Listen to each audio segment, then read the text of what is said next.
স্বাধীনতাৰ ৭৫ বছৰ পাৰ হ'ল, কিন্তু উন্নয়ন নহ'ল ওদালগুৰি জিলাৰ এটা বিশেষ গাঁও। বৰ্তমান মই আহি উপস্থিত হৈছোঁ ওদালগুৰি জিলাৰ পূব পানেৰীত। মোৰ সহযোগী কেমেৰা পাৰ্চনে দেখুৱাইছে, এয়া হৈছে ওদালগুৰি জিলাৰ পূব পানেৰীৰ এটা বিশেষ ঘৰ। এই ঘৰটোতে এগৰাকী মহিলা আৰু এগৰাকী পুৰুষে বছৰ বছৰ ধৰি এনেধৰণে পলিথিন আৱৰি তেওঁলোকে বসবাস কৰে।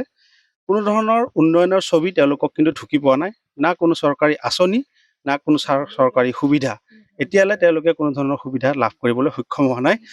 জনপ্ৰতিনিধি আহিছে, ভোটৰ সময়ত তেওঁলোকৰ নানান ধৰণৰ প্ৰলোভন দিছে, ভোট লৈছে আৰু তেওঁলোকে জনপ্ৰতিনিধি হৈছে। কিন্তু এওঁলোকৰ এই ৰাইজৰ এই দুৰ্দশা, এয়া হৈছে এওঁলোকৰ নৈতিক ৰন্ধা বঢ়াৰ ব্যৱস্থা কৰা।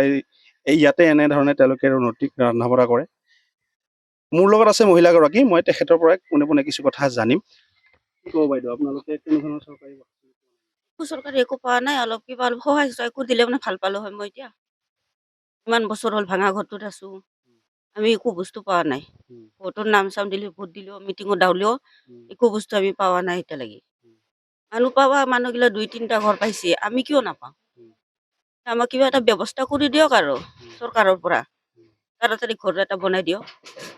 কিমান বছৰ আপোনালোকে এনেকৈ আজি ৫-৬ বছৰ মানে হ'ল এনেকৈ ভাঙা ঘৰতে। এতিয়ালৈকে একো নাই, একো দিয়াই নাই, চৰকাৰৰ পৰা সহায় নাপাওঁ, একো নাপাওঁ। মানুহ কিমান পায়, আমি একোৱেই নাপাওঁ চৰকাৰৰ পৰা। কিবা এটা দিব পাৰিলে ভাল হ'লে, মই ঘৰ এটা দিব পাৰিলেতো মোৰ মনটো শান্তি হ'ল হয়। চলি পুলি ডাঙৰ হৈ আহিছে, থাকিব জাগা নাই, ক'ত থাকিম মই? সেইটো কাৰণে আৰু আপোনালোকে জনপ্ৰতিনিধিক লগ কৰিছিল নে নাই? নাই, চৰকাৰী লগত আমি এতিয়া মিটিঙত গৈছোঁ, মিটিঙত মানে কৈছোঁ কথাগিলা, আমাকো এটা ঘৰ দিলে ভাল হ'ল হয়, চৰকাৰৰ পৰা সহায় এটা দিলে মানে ভাল পালোঁ হয়। এতিয়া একো নাই আৰু এতিয়া তিৰপালৰ ঘৰটোত চবে দেখা পাইছে এনেকুৱা আছে বুলি, চবৰে বেয়া লাগে। আৰু আমাৰ গাঁৱৰ ৰাইজৰ মানুহকেইটা সহায় কি খুজিম, চব গৰীব দুখীয়া, চব হাজিৰা কৰি খায়, আমাক কিমান দিব? আৰু মালিকটো হ'ল বেমাৰী, এই বেমাৰত কাৰণে ময়ো হাজিৰা কৰিব লগা হৈ যায়। এইটোৱে আৰু মোক কিবা এটা সহায় কৰি দিলে হ'ল আৰু চৰকাৰৰ পৰা। আপোনাৰ ল'ৰা ছোৱালী স্কুলত যায় নে? যায়, এইটো এমপি স্কুলত।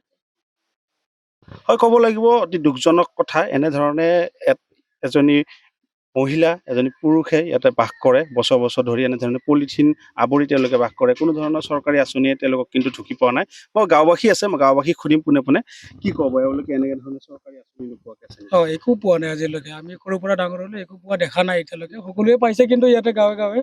আপোনাৰ সেইটো এটা পাকাৰ ঘৰ, ইফালে পাইছে গোটেইকেইটা মানুহে।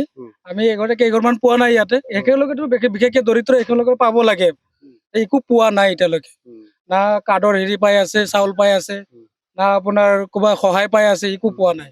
সহায় বোলা বস্তুটো একো পোৱাই নাই আজিলৈকে চৰকাৰৰ পৰা। আৰু একো চাবও অহা নাই ইয়াতে যে কোনে কি হৈ আছে, কোনে কি কৰা নাই, একো কোনো চৰকাৰৰ ফালে চাব অহা নাই।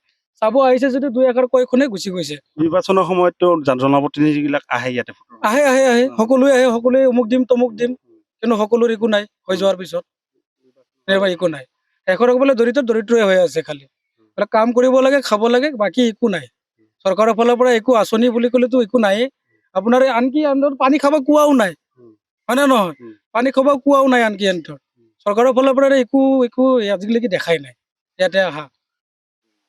কাৰণ ইয়াতে চাওক, আপোনালোকে নিজে দেখা পাইছে, কাৰণ কেনেকুৱা দৰিদ্ৰভাৱে আছে সিহঁতে, যে কেৰাহী বাচন পাতি সেনেকেই পৰি আছে ক'ৰবাত। আমি এই গাঁৱত তেতিয়া আপোনালোকৰ অহা মানুহে 2 পইচা দিছে, তাকে ঘৰটো আমি নিৰ্মাণ কৰি দি আছো তাক। তাৰ বাদে আৰু একো নাই। সহায় বোলাটো আমাৰ ফালৰ পৰাতো আমি কি দিম? আমিয়ে কাম কৰা মানুহ, আৰু চৰকাৰৰ ফালৰ পৰা সহায় দিব লাগে পাৰিলে। এতিয়া একো সহায় বোলা বস্তুটো নাই। হয়, অতি দুখজনক কথা।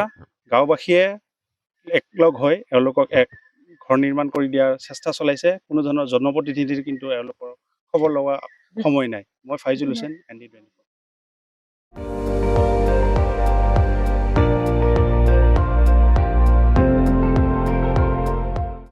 আপুনি চাই আছে ND24, সৰ্বশ্ৰেষ্ঠ নহয়, সৰ্বোত্তমৰ দৌৰত।